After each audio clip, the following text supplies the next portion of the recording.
I started out in cardiology, actually. I started out working on the heart.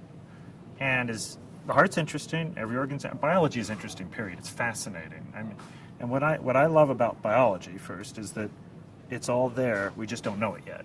We just have to figure it out.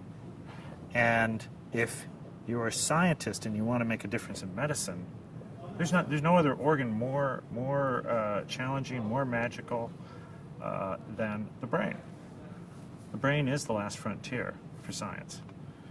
And we know so little. We know a lot. We know a lot about the basic building block of the nerve cells, and then we know something about which parts of the brain does what, but we know nothing about everything else in between. Science is anything but a straight path, anything but a straight road. It goes in fits and starts.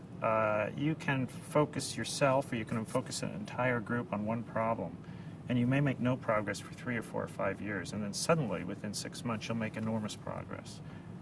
And then it'll settle down again, or the field will settle down again in terms of knowledge. And then you have to keep working. It's very simple. We're trying to discover new things that we don't know. And since we don't know, it's like walking around a room with a blindfold on. You're trying to find things, and you have clues, you have information, you have a little bit of information, but you don't know most of it. And so it's never a straightforward path. And you know, I think the public, as well as the scientists, we want things to go faster. We all want it to go faster. We don't like spending 7 or 8 years working on something that could be done in 6 months. We hate it.